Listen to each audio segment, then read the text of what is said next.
I'm Cassandra Wilson, though most people know me simply as Cassie. I'm 34, and everything shifted last Tuesday when I glanced at my lottery ticket and realized those 6 perfect numbers meant I had just become $47 million richer. My hands trembled as I tried to process what I was seeing. Once the disbelief faded, an unexpected resolve took hold. I wouldn't breathe a word of this to anyone. My family and money have never mixed well, and past experiences taught me exactly what silence could protect. If you're tuned in right now, I'd love to see where you're watching from. Before I explain the choice that changed my future, don't forget to like this video and subscribe. I share true stories about loyalty, betrayal, and the thin line between the two. Until that life-altering Tuesday, my existence was painfully routine. I was an accountant at a small marketing company in Portland, earning enough to get by, but never enough to feel truly safe. My one-bedroom apartment on the city's edge was simple, nothing special, yet it gave me a sense of independence. Each morning began at 6 with a cup of coffee and a lingering dread of deadlines and bills. The job consumed me, especially during tax season, when 60-hour weeks blurred into each other. As for my family, complicated doesn't even begin to cover it. My parents, Gregory and Diane Wilson, split when I was 14 and both remarried within 2 years. Dad, a high school physics teacher, chose Stephanie, a real estate agent, whose tastes ran far beyond his paycheck.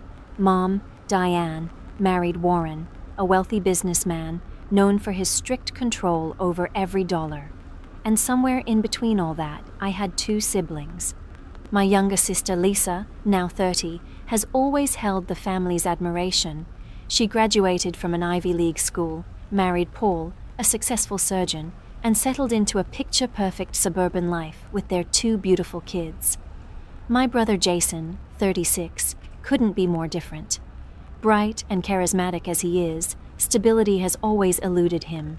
He drifts between jobs and relationships, treating family loans like a revolving door. The routine never changes.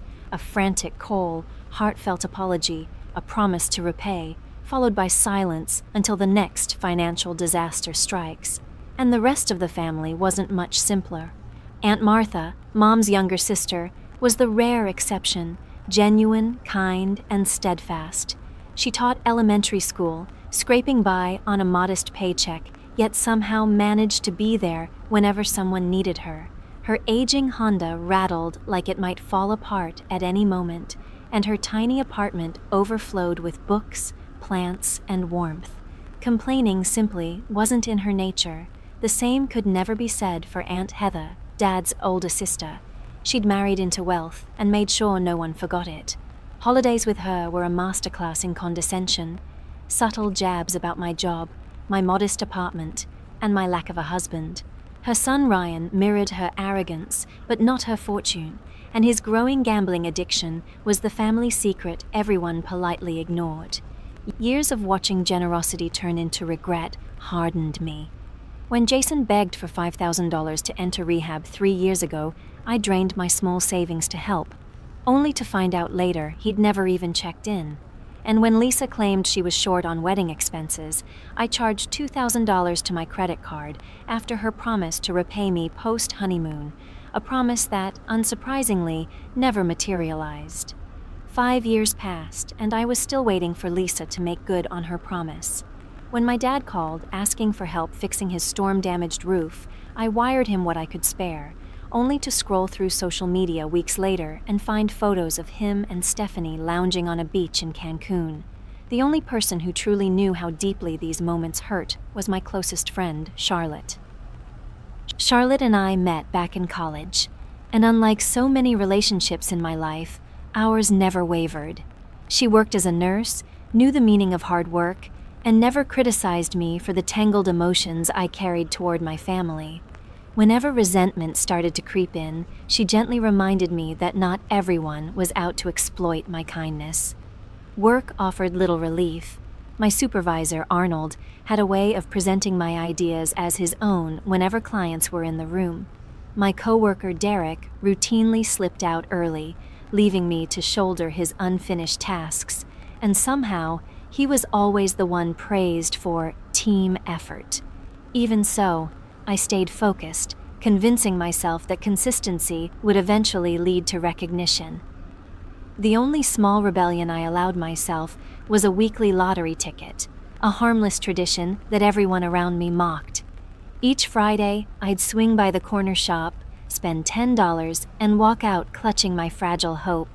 Mom called it a math tax for dreamers. Jason liked to joke that I should just hand him the cash and save time. Dad turned every mention of it into a mini lecture about probability and poor financial decisions. But for me, those slips of paper weren't about logic. They were about possibility, a glimpse of freedom I couldn't quite let go of. My aspirations were simple: to see more of the world beyond the fog and fir trees of the Pacific Northwest, to maybe pursue a master's in a field that stirred my curiosity, and to finally reach a point where a flat tire or a broken alternator didn't send me spiraling into panic. Reality, however, told a different story. My mid-30s arrived with lingering student loans, stubborn credit card balances, and a monthly juggling act that left no room for error. Groceries, rent, and gas devoured my paycheck. Charlotte and I allowed ourselves the occasional dinner out, but even that required careful planning.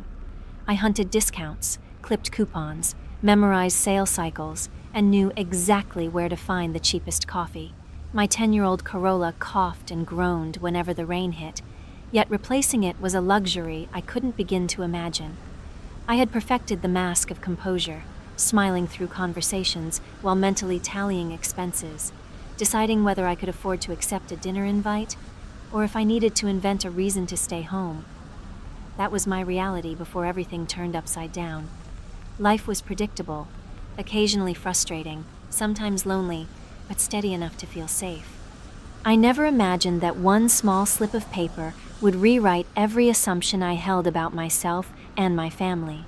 The irony was that I bought the winning ticket on my 34th birthday. It came at the end of a brutal work week where Arnold, yet again, claimed my cost-saving strategy as his own, earning praise that rightfully belonged to me. Like every Friday, I stopped at Gus's corner market, but this time I deviated slightly from habit. "Happy birthday, Cassie!" Gus called out as I stepped inside. He was a friendly older man who had run that little store for more than 3 decades, always greeting regulars by name. "Thanks, Gus." "The usual, and maybe one extra for good luck," I said, handing him $20 instead of my typical 10.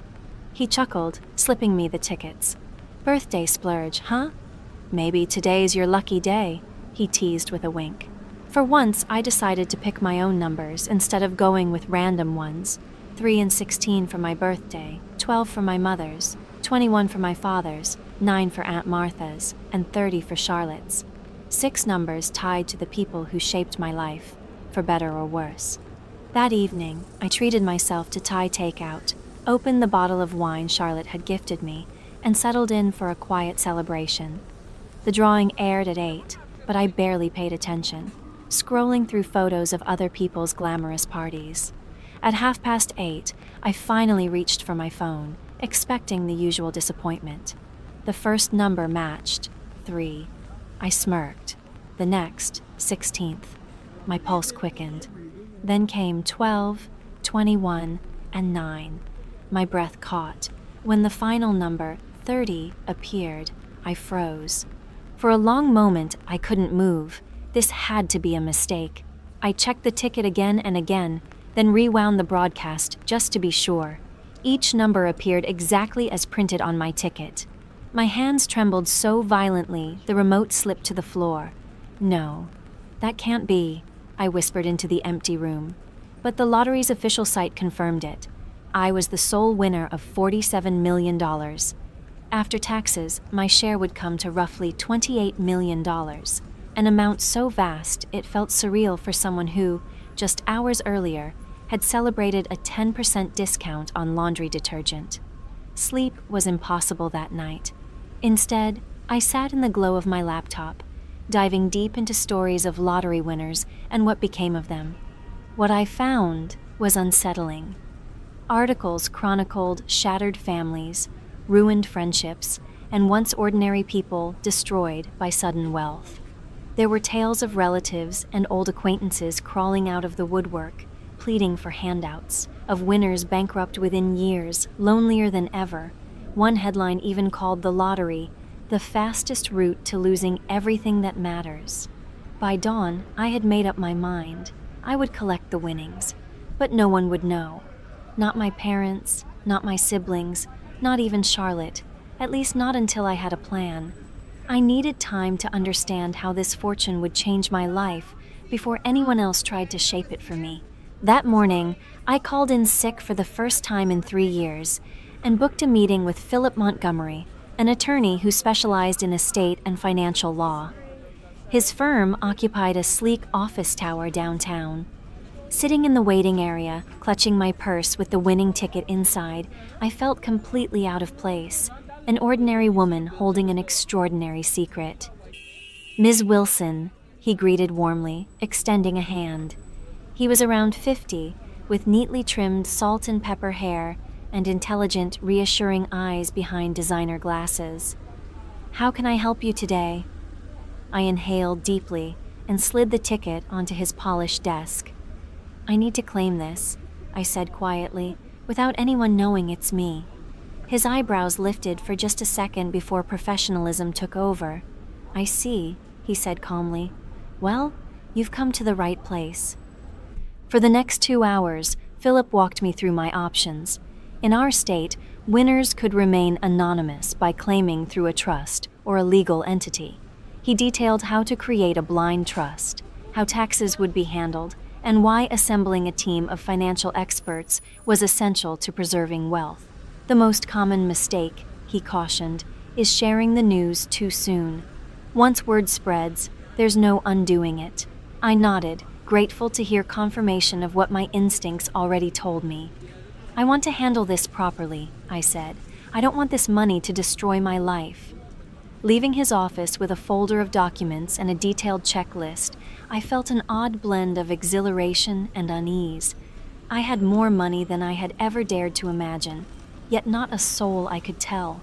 From that day forward, I would live 2 lives, one as the same overworked accountant everyone knew, and another as a woman quietly sitting on millions. During the following 2 weeks, Philip and I set up the trust, claimed the prize, and built investment accounts. Together, we constructed a long-term plan that would ensure financial security for the rest of my life, even if I lived to 100. The money existed now, real, tangible, sitting quietly in accounts with my name on them. Yet nothing in my routine reflected that fact. I still trudged to the office every morning, exchanged the usual small talk about bills and deadlines, and drove home in the same weary Corolla. The weight of secrecy began pressing down on me, a strange mixture of power and isolation. I started to think about my family more often. Would they celebrate with me if they knew, or would I simply become a resource to exploit, a never-ending supply of cash in their eyes? The uncertainty gnawed at me until one sleepless night, an idea began to take shape. What if I could uncover their true nature without ever exposing my secret? What if I could quietly test their loyalty before deciding who, if anyone, deserved to share in this fortune? By morning, the plan had solidified. I would stage a financial emergency, not something catastrophic, just serious enough to matter. I'd approach each relative with the same story and the same plea for help. Their responses would tell me everything I needed to know. Before moving forward, I scheduled another appointment with Philip to ensure all financial protections were airtight. Together, we reviewed the arrangements, diversified investments, a charitable trust, and a modest checking account that allowed small, believable withdrawals without drawing suspicion. The rest of the fortune was locked away where no one but me could reach it. "Everything's set, Cassandra," Philip said, handing me a folder. "Your financial future is untouchable. You could walk away from your job today if you wanted to." The notion was tempting, but I shook my head. "If I suddenly quit, everyone would notice," I said. "I'll keep working until I know my next step." That evening, I invited Charlotte over for dinner. We sat out on the tiny balcony, glasses of wine catching the sunset light. I hadn't told anyone about my secret wealth, but the loneliness of it all pushed me to share at least part of my plan with her. "I've been thinking of running a little experiment," I said cautiously. Charlotte tilted her head. "What kind of experiment?" I hesitated, then told her, "I'm going to tell my family I lost my job and need money. I want to see who actually helps, who cares enough to be there when I'm the one in need." Her brows knit in concern. "Cassie, that sounds manipulative. Why would you do something like that?" "Because I'm exhausted from being the dependable one," I replied, avoiding her gaze. "I want to see if any of them would do the same for me." Charlotte sighed, setting her glass down. "But deceiving them? That's not you. Why not just talk to them? Tell them how you feel?" I gave a dry laugh. "You know my family, Charlotte. Honest conversations aren't exactly our specialty. You've seen the way they treat me," I said quietly. Charlotte frowned. "Still, this doesn't sit right. What are you hoping to prove?" "I'm not trying to prove anything," I answered quickly, though even as the words left my mouth, I knew they weren't entirely true. "I just need to know who genuinely cares about me and who only sees me as a bank account." She shook her head slowly. "Cassie, I think you're the one who's going to get hurt here. But I can tell you've already decided she was right. The plan had been forming all day, and by that evening it was fully constructed. I'd settled on a story that sounded plausible but not dramatic enough to raise suspicion. The marketing firm had gone under after losing its biggest clients. I'd tell them I was suddenly unemployed and needed $5,000 to cover rent and medical bills while searching for a new position. The amount was big enough to matter, but not so large that it would seem fabricated, and every person I planned to approach could easily afford it. I made a list: Mom and Warren, Dad and Stephanie, Lisa and her husband Paul, Jason, Aunt Martha, Aunt Heather, and Cousin Ryan. 10 people in total. Each one had leaned on me at some point, for money, for favors, for emotional support. And I had always said yes. Now it was my turn to see who would return the kindness. The next day, Charlotte reluctantly helped me rehearse the story, despite her unease. "You'll need to sound worried, but composed," she cautioned, "and make sure you've got details ready. People will ask questions." I jotted notes as she spoke. "I'll say the CEO was caught embezzling funds and that the company's under investigation. That explains the sudden closure and why I haven't received my final paycheck. And when they ask about your job search, I'll tell them I've been applying nonstop, but accounting roles are hard to come by right now. I'll mention that I've got a few interviews but nothing confirmed yet, and that my savings ran dry after paying for recent medical tests." Every piece of the story was carefully constructed to sound credible and sympathetic, just enough to make them decide whether to help or not. As I reviewed it all, guilt pricked at me. Maybe Charlotte was right. Maybe this was manipulative. But then I remembered every time I drained my bank account to rescue someone else. Every promise unfulfilled. Every thank you that turned into silence. The sting of those memories hardened my resolve. This wasn't just about testing loyalty. It was about self-preservation. I even drafted a list of predictions. Mom would likely offer some money, but not the full amount. Dad would turn it into a lecture about budgeting and maybe send a token contribution. Lisa would claim the kids' expenses made it impossible to help. Jason wouldn't even pretend. Warren and Stephanie would dismiss me outright. Aunt Heather would moralize about poor financial planning. And Ryan would probably ask me for money instead. Ryan, I knew, would likely offer empty assurances, promises to help that would dissolve into excuses the moment money was mentioned. The only person I truly believed might come through was Aunt Martha. Though she had the least to give, she had always been the one to show up, no matter how inconvenient or costly it was for her. Still, I tried to temper my expectations. $5,000 was no small sum for a public school teacher living on her own. The plan was finalized. Over the coming week, I'd reach out to each relative one by one, tell the same carefully rehearsed story, and observe their reactions. Only after that would I decide who was worthy of learning about my secret fortune, and who had already shown me what I needed to know. With a strange mix of nervous energy and determination, I picked up my phone and made the first call. I decided to start with my mother. Diane had always painted herself as the selfless matriarch, often reminding us how she'd set aside her own ambitions for the sake of her children. If anyone was likely to lend a hand, it should have been her. My fingers trembled slightly as I dialed her number. She picked up after the third ring, her tone distracted. "Hi, Mom," I began, injecting just enough strain into my voice to sound believably distressed. "It's me, Cassie. Sweetheart, what's wrong? You sound upset." That was my cue. I launched into the story I'd crafted.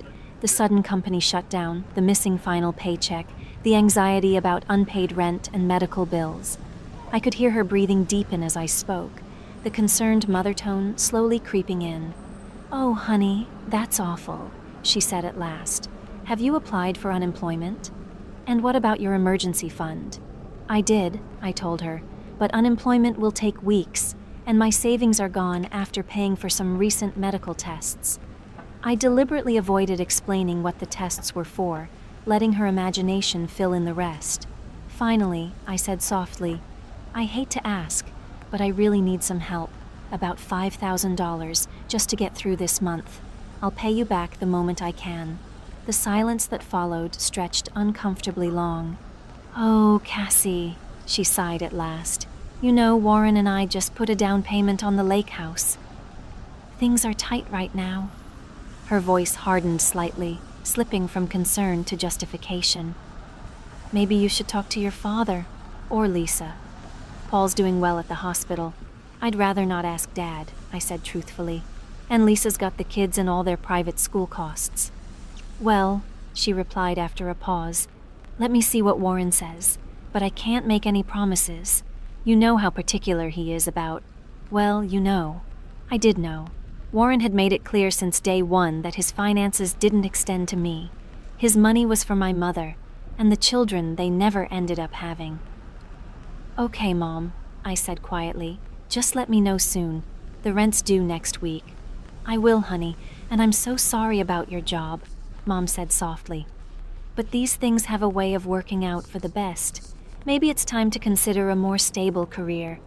After ending the call, I jotted down her reaction in the journal I'd started for this experiment. She'd shown sympathy, yes, but her first instinct had been to redirect the responsibility elsewhere. She hadn't said no outright, but I could already imagine how her discussion with Warren would end. A polite apology, an excuse, and no money sent. The following day, I met my father, Gregory, for coffee. I picked a busy cafe downtown, hoping a public setting might temper his response. As soon as I sat down, he gave me a once-over. "You look tired," he said matter-of-factly. I smiled weakly and launched into my prepared story. He listened with the expression of a man grading a paper, detached, analytical, occasionally nodding, but never showing emotion. When I finally mentioned the $5,000, he leaned back, crossed his arms, and sighed. "Cassandra," he began in his familiar lecture tone, "I've always told you to be financially responsible. This is exactly why I said you should keep 6 months of expenses saved. What happened to that plan?" "Life happened, Dad," I answered, careful to sound weary but not defensive. "Medical bills, car repairs, you know how it is.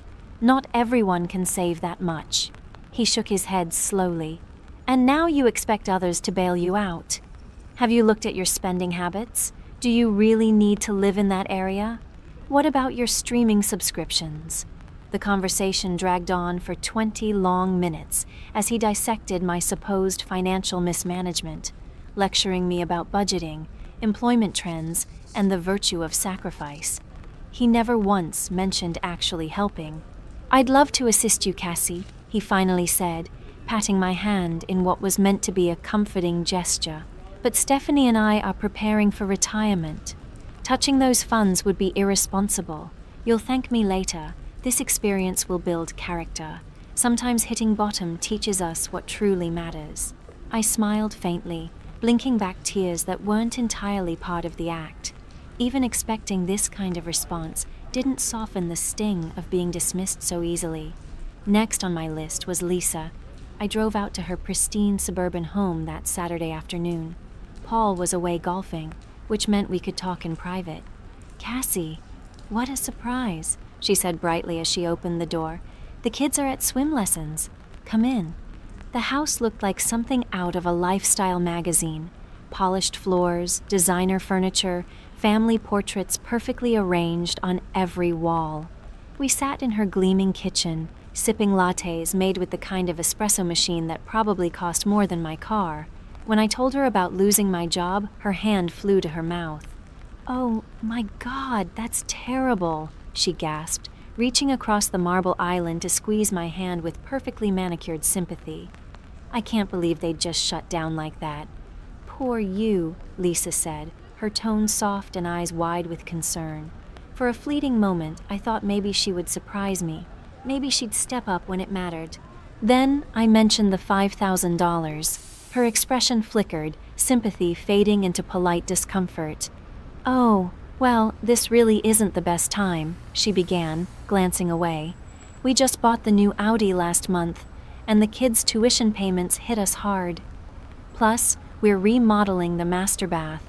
She gave a small, uneasy laugh. "Paul handles most of our finances, and he's very strict about what we spend." "I understand," I said softly. "I wouldn't ask if it weren't urgent." I know," she said quickly, her voice a touch too bright. "Let me talk to Paul and see what we can do. Maybe we can help with a smaller amount. Or, hey, maybe you could stay here for a while? The guest room's full of boxes right now, but we could clear it out." I smiled, pretending to consider it. "That's kind of you, but I need to stay in the city for interviews." She nodded, promising to call once she spoke to Paul, though her averted gaze told me exactly how that conversation would go. Jason's response was worse. I texted him the same story, adding enough detail to sound genuine. His reply came within minutes. "That sucks, sis. Really tight right now myself. We'll call you later." He never did. My follow-ups went ignored, and when I tried calling, his phone went straight to voicemail. The silence stung more than I expected, especially from the brother who had borrowed thousands from me over the years, always pledging to pay me back once things turned around. When I called Stephanie, my father's wife, she didn't bother disguising her indifference. "Cassandra, I know this must be stressful," she said briskly, "but Warren and I simply aren't in a position to assist right now. Maybe this is a chance for you to reevaluate your finances. Have you thought about finding a roommate or moving to a cheaper area?" I reminded her that I'd helped fund repairs for their vacation cabin the previous year. Her tone sharpened instantly. "That was different. It's a shared family property, and you've benefited from it too." The fact that I'd only been invited there once, for a single afternoon, was apparently irrelevant. Warren's response made hers sound gentle by comparison. When I called, he didn't waste time on small talk. "You're not my daughter," he said flatly. "I've supported your mother for years, but your financial troubles aren't my responsibility. Maybe you should have chosen a career that actually pays." Then he hung up. Ryan, at least, pretended to care. He texted back almost immediately, full of sympathy. "Absolutely, Cass. I'll help. Let's grab lunch tomorrow. I'll bring a check." Relief flickered for a moment, but the next day he texted an hour before we were supposed to meet. "Something came up. Let's reschedule soon." Of course, he never did. He never followed up, and after a few unanswered messages, Ryan simply stopped replying altogether. Aunt Heather's reaction was the least shocking of all, though it still managed to sting. "Well, Cassandra," she said briskly, "I always knew that company of yours was on shaky ground. I told your father, years ago, you should have taken that position at the bank, but no one ever listens to me." What followed was a long monologue about how various relatives had faced financial hardship and pulled themselves up without ever resorting to handouts. By that evening, Lisa texted to let me know Aunt Heather was already sharing my supposed financial recklessness with half the family. After a week filled with rejections, excuses, and unreturned calls, I was drained. The experiment had confirmed everything I feared. 7 people who had leaned on me in their worst moments couldn't offer even modest support when the tables turned. Knowing it intellectually didn't make the truth any easier to swallow. Then my phone rang. It was Aunt Martha. "Cassie, honey, your mom told me about the job," she said, her voice warm and full of concern. "Are you holding up okay?" I hadn't even contacted her yet. She'd heard through the grapevine and reached out first. That alone said more than any promise of money ever could. "I'm hanging in there," I said, unable to disguise the emotion in my voice. "Good. Listen, let's have lunch tomorrow. My treat," she said firmly. The next day we met at a cozy little diner near her apartment. Martha looked just as she always did. Silver-streaked hair tied back in a loose ponytail, jeans and a cardigan with mismatched buttons, a kind smile that reached her eyes. She hugged me tightly before we sat down. "I'm so sorry about what happened, sweetheart. That company didn't deserve you anyway." As we ate, she listened intently, asking practical questions about my job search and offering to connect me with some of her retired colleagues who might know of openings. When our plates were cleared, she reached into her purse and pulled out an envelope, sliding it toward me. "I want you to have this," she said gently. "It's $3,000. I know it's not everything you need, but it'll help with rent." I stared at it, speechless. "Martha, I can't accept this. It's too much." "Nonsense," she said, waving away my protest. "Family helps family. And if you need somewhere to stay to save on rent, my sofa folds out into a bed. It's not fancy, but you're welcome as long as you need." Tears blurred my vision. Not the controlled, deliberate kind I'd used during the other conversations, but the raw, unexpected kind that came from being seen. "Thank you," I whispered. "Don't worry about paying me back right away," she said, squeezing my hand. "Just get back on your feet, and this time find work that makes you happy." "Life's too short to stay somewhere that doesn't value you," Martha said as we left the diner. She hugged me again before I got into my car. "You're going to be fine, Cassie. You're smart, capable. This is just a detour." Driving home, I held the envelope she'd given me like it was something sacred. $3,000. Money I knew she couldn't easily spare. The difference between her kindness and everyone else's indifference hit me hard. The only person who had stepped up was the one who had the least to give. Later that night, I couldn't shake the thought, so I did a bit of digging. What I found made my stomach twist. That $3,000 represented almost all of Martha's savings. She'd been quietly managing complications from type 2 diabetes, and her medication costs had recently gone up. She'd even taken on extra tutoring sessions after school to cover the difference. The realization left me breathless. Martha, the one person who struggled most, had offered me nearly everything she had, freely and without expectation. Meanwhile, my mother had spent $8,000 retiling her bathroom just a month earlier and couldn't spare $5 for her daughter. The next day, I invited Martha to dinner at my apartment. When she arrived, she sank into my old couch, smiling softly, though I could see the weariness in her eyes, lines etched a little deeper than before. I brought her a cup of tea and sat down beside her. "Martha, there's something I need to tell you," I began, my hands trembling slightly. "I haven't been completely honest with you." She looked at me with gentle curiosity, not alarm. "What is it, sweetheart?" "I didn't lose my job," I confessed in a rush. "The company's fine." I made up the story to see who in the family would help if I really needed it. Martha was silent for a few seconds, just studying me.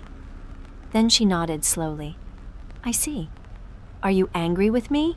I asked quickly, dread tightening my throat. Losing her trust would be worse than any rejection I'd faced that week. Her brow furrowed slightly, but her tone stayed calm. "No, not angry. Maybe a little sad," she admitted. "Sad that you felt you had to test people to know where you stand."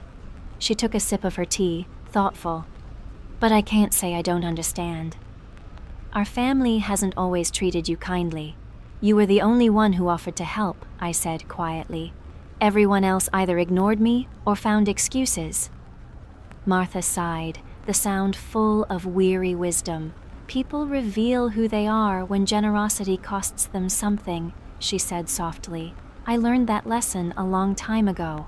What do you mean? I asked. She set her teacup down, folding her hands neatly in her lap. My ex-husband Robert, she said. Did I ever tell you the real reason we divorced? I shook my head. The family story had always been vague, just that they'd grown apart over time. I came into a small inheritance when my grandmother passed, Martha said softly. About $50,000. Not a fortune, but for us back then, it felt like a miracle. She gave a wistful smile. Robert immediately started talking about all the things he could do with it, investing in his friend's ventures, starting some big project. I wanted to save it, maybe put it toward a house someday. We argued about it for months. What happened? I asked quietly. One afternoon I found out he'd forged my signature and drained most of the account, she said, her expression calm but tired. He put the money into a restaurant his friend was opening. It failed within a year. When I confronted him, do you know what he said? She paused, eyes distant. He told me it was our money, not mine, and that he had just as much right to it, as though the inheritance being in my name meant nothing. I stared at her, stunned. I never knew. Everyone always said you just grew apart. Martha gave a small, humorless laugh. That version was easier for the family to swallow. Then she reached across and took my hand. The truth is, I learned something hard back then. Some people see you not as a person, but as an opportunity. It's a painful lesson. I'm so sorry, I said, squeezing her hand gently. It was a long time ago, she said with a small shrug, but it taught me something about money and about people. Money doesn't just show who others are, Cassie. It shows us who we are. It reflects our choices, our priorities, our compassion. It's a mirror, if you're brave enough to look. Her words struck something deep inside me, and before I could stop myself, the truth spilled out. Martha, there's something else I need to tell you. Something big, I drew in a shaky breath. I won the lottery 3 weeks ago. $47 million. Her eyes widened, but she didn't gasp or flinch. She simply waited for me to go on. I haven't told anyone, I said. Not Mom, not Dad, not Lisa or Jason, not even Charlotte. You're the first to know. Oh, Cassie, she whispered. That's incredible. That changes everything. I know, I said quietly. And that's why I did the test. I had to know who would be there for me, not for what I could give them, but for who I am. Martha nodded slowly. I understand, she said, but what happens now? That's what I'm still trying to figure out, I admitted. The money's secure. I've got a good attorney, a trust, investments. But when it comes to my family, I just don't know. She took a moment before replying. You don't owe them anything, Cassie. Not one of them, not even me. But I want to help you, I said, my voice rising slightly. Your medical bills, your apartment, anything you need. Her smile was soft and kind. Sweetheart, I don't need a thing. My life may be small, but it's mine. My apartment's filled with books and plants and memories. I'm content. My car runs most days, Martha said with a wry little smile. I have my students, my books, and now this lovely secret with my favorite niece. She gave my hand a gentle pat. Just knowing you're safe and happy, that's more than enough for me. Her selflessness broke something open in me. Here was a woman who had given me almost everything she had when she believed I was desperate, and now, knowing I was worth millions, wanted nothing at all in return. We talked late into the evening, and the more we spoke, the more glaring the contrast became between her quiet grace and the rest of my family's selfishness. While I'd been carrying out my little test, word of my financial crisis had rippled through the family, not as concern, but as gossip. My phone buzzed with messages that night. The first was from my mother. Heard you asked Lisa for money too. You should have told me you were going around asking everyone. Feels like you're trying to pit us against each other. Then one from my father. Stephanie says you've been calling the whole family for handouts. This is exactly the kind of irresponsible behavior I've been warning you about. Each message confirmed what I already knew. Instead of compassion, they offered judgment. Instead of unity, whispers and blame. My so-called family had turned my fabricated plea for help into a moral indictment, proof, in their eyes, that I was immature, manipulative, ungrateful, and in doing so, they'd exposed themselves far more than I ever could have through words. The next morning, I met with Philip to finalize long-term plans for the money. I walked into his office with a sense of certainty I hadn't felt in years. I want to set up a trust for my Aunt Martha, I told him, something that covers her medical bills and gives her a secure, comfortable retirement, but structured so it feels like a gift, not charity. She's proud, and I want to honor that. Philip nodded thoughtfully, jotting notes. We can establish a family trust that distributes a monthly stipend. That way, she never has to manage a lump sum, and it feels natural, not transactional. Perfect, I said. And I want to buy her a house. Nothing flashy, just a cozy, single-story place near wherever I settle. It should be easy to maintain and accessible for her health needs. We spent the next hour mapping out investments, philanthropic ventures, and new personal goals.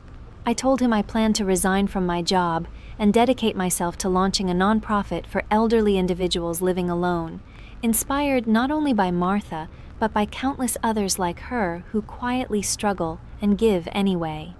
Philip glanced up after a moment. "And your family?" he asked carefully. "Do you intend to tell them about the winnings?" I shook my head. "Not now. Maybe never," I said, "but I do plan to call a family meeting to address the rumors about my finances and put things to rest." Later that afternoon, I finally called Charlotte. For the first time, I told her everything about the lottery, the trust, the deception, and the revelations that followed. She was silent for a moment after I finished, then exhaled slowly. "I can't believe you went through all that," she said. "But I get it. I really do." Charlotte had laughed when I finished explaining everything. "So what now?" she asked teasingly.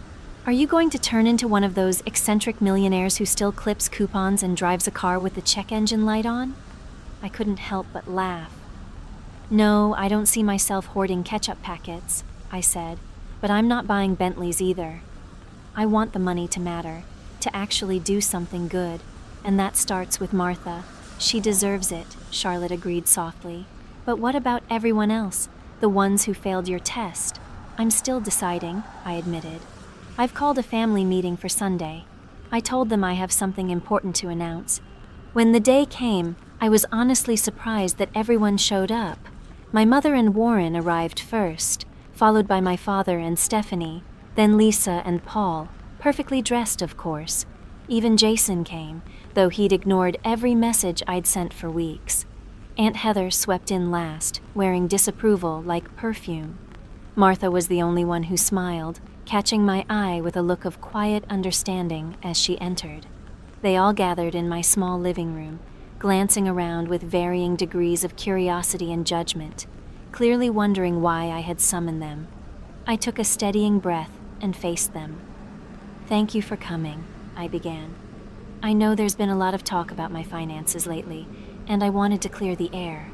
My mother shifted uneasily in her chair. Jason's attention suddenly dropped to his phone screen. Lisa and Paul exchanged a wary look. "The truth is, I'm doing fine," I continued.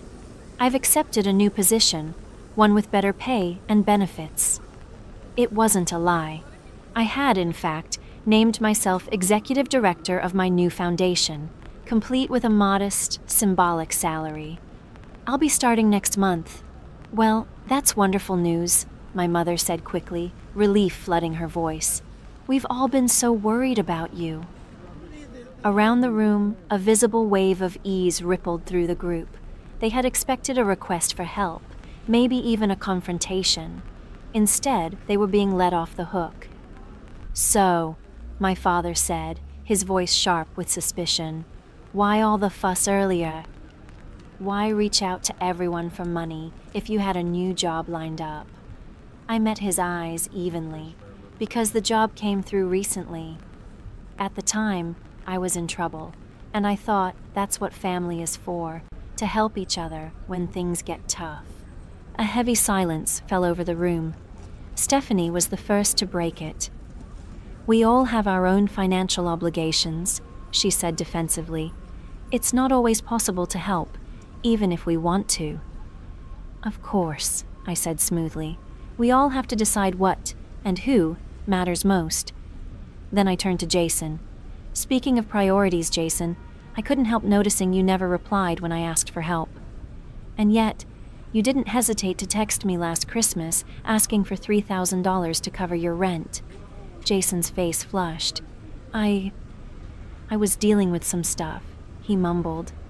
"I just didn't have any money to give you then." "You didn't even call me back," I reminded Jason quietly. "That wouldn't have cost you a dime." The rest of the meeting unfolded in much the same way, me calmly laying out the hypocrisy I'd endured, them squirming under the weight of their own excuses. No one apologized. Instead, they offered rationalizations, deflections, even attempts to make me feel guilty for making them uncomfortable.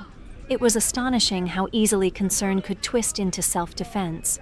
After an hour of awkward conversation and hollow goodbyes, they filed out one by one, leaving behind the faint scent of expensive perfume and forced civility. As the door closed behind the last of them, I felt something I hadn't expected. Not anger, but relief. I hadn't needed to expose my secret to take back my power. The money had already done something far more profound. It had freed me to see my family clearly and to draw the boundaries I should have drawn years ago. Martha stayed behind, quietly collecting the empty coffee cups and plates. "You handled that beautifully," she said softly. "That couldn't have been easy." "It was easier than I thought," I admitted. For the first time, I wasn't afraid of letting them down. Because I finally understood. They never really saw me to begin with. She smiled, warm and proud. "That's a powerful realization." "So," she asked, "what comes next?" I smiled back. "Next, we start looking for houses." For both of us, a year later, my life bore almost no resemblance to the one I'd lived the night I checked those 6 numbers. I now owned a beautiful but modest home on a quiet tree-lined street, with a garden that greeted me each morning in bloom. Just a few blocks away, Martha lived in her own cozy craftsman bungalow, a single-story place with wide doorways and soft light, designed so she could move easily on the days when her diabetes made walking hard. My nonprofit had become something far bigger than I had dreamed. We offered companionship, home maintenance, and emergency financial assistance to older adults living alone. Many of them, like Martha once had been, overlooked or forgotten by their own families. Within a year, we'd reached over 200 seniors across the city. Charlotte had joined the organization as outreach coordinator, her nursing background and compassion transforming every visit into something meaningful. Our friendship remained unchanged. We still had our weekly wine nights, only now they took place on my sunlit patio instead of my cramped apartment balcony. As for my family, the dynamic had quietly reshaped itself. We still exchanged polite holiday calls, birthday texts, and the occasional strained visit, but the illusion of closeness was gone, and with it, much of the pain. Without the constant need for approval or the pretense of intimacy, our distance became peaceful rather than bitter. They still had no idea about the lottery. To them, I was simply thriving in my new career, finally successful in a field that suited me. And that was just fine, because for the first time in my life, success wasn't something I needed anyone else to see. It was something I could feel. They seemed content to accept my vague explanation about the new job without asking many questions, which, in itself, told me everything I needed to know about how much genuine interest they had ever taken in my life. There were moments when the temptation to tell them the truth flickered through me, especially when Jason called to pitch his latest can't-miss business venture, or when Lisa complained about the rising costs of her kitchen renovation. But each time, I remembered the silence that had greeted my own pleas for help, and the decision not to reveal anything became effortless. Still, there were occasions when real need arose, moments when compassion outweighed resentment. When my father suffered a mild heart attack and was left with steep medical bills his insurance wouldn't fully cover, I quietly paid the balance through the hospital's patient assistance program. Later, when Ryan finally entered rehab for his gambling addiction, an anonymous donation appeared to cover his treatment. They never knew it was me, and I preferred it that way. Martha and I saw each other often, usually sharing dinner twice a week. Her health had improved noticeably. Steady medical care, less financial anxiety, and a calm, fulfilling life had transformed her. She had retired from teaching, but still volunteered several days a week at a literacy center, helping children fall in love with reading just as she had once helped me. One evening, as we sat side by side on her porch, watching the sky turn gold and violet, she spoke quietly. "You know what amazes me?" she said. "How different everything could have been if you'd told them about the lottery from the start." I nodded, imagining that version of my life. "They would have been attentive, affectionate, maybe even doting," I said with a small smile. "And you'd never have known what was genuine," Martha replied. "That knowledge, painful as it was, gave you freedom." She was right. The experiment, though harsh, had illuminated more than I'd expected. It had stripped away illusion, showing me who truly belonged in my life and who merely took space in it. But the most profound lesson wasn't about them. It was about me. Before all of this, I had tied my worth to what I could give, to how much I could sacrifice, support, or rescue others. I had mistaken self-erasure for love and generosity for belonging. The truth was simpler and far kinder. Love isn't measured by what it takes from you, but by what it allows you to keep, your dignity, your peace, your sense of self. Martha's love had proven that. Real love gives freely, but it also respects boundaries. It doesn't demand repayment, and it never confuses dependence with devotion. And because of her, I had finally learned to live by that truth. It was steady and real, there in the quiet moments as much as in the storms. At first, I'd kept the truth about my winnings hidden out of fear, terrified that money would twist the people I loved or poison what little trust remained between us. What I hadn't expected was that the secret would do the opposite, not distort my relationships, but reveal them. It peeled away the layers of performance and showed me, with painful clarity, who everyone had always been. The money hadn't changed anyone. It had simply shone a light on their true nature. My world now was richer in ways that had nothing to do with wealth, full of purpose through my foundation, genuine closeness with Martha and Charlotte, and a grounded sense of self-worth that no outside approval could shake. Most of all, I had peace, the kind that comes when you stop chasing validation from people who can't give it. The financial fear that had haunted me for years was gone, but so was the constant ache to be seen and loved by those who only valued what I could provide. I had finally built a life guided by principle, not by insecurity. Martha reached over, her familiar hand warm against mine. "You did good, kiddo," she said softly. "Not just with the money, with what you learned." I smiled through the emotions swelling in my chest. I had the best teacher. As the sun slipped beneath the horizon, painting the sky with streaks of pink and gold, I thought back over the path that had brought me here, from the shock of seeing those winning numbers, to the sting of disappointment, to the quiet joy of turning that windfall into something meaningful. The lottery had changed my life, yes, but not in the ways I'd once imagined. It hadn't bought happiness or fixed old wounds. It had simply given me the freedom to see clearly, to choose intentionally, to live honestly. In the end, the most valuable thing I gained wasn't measured in dollars. It was the understanding that the people who truly belong in your life aren't the ones who appear when you have plenty to give, but the ones who remain when all you can offer is yourself. Have you ever tested someone's loyalty? What did that reveal to you? Share your experiences in the comments below. And if this story spoke to you, please remember to like and subscribe for more real stories about family, trust, and rediscovering what really matters. And most importantly, share this with someone who needs to be reminded that their worth isn't defined by what they can give. Thank you for listening, and may you find the clarity to see the truth in your own relationships.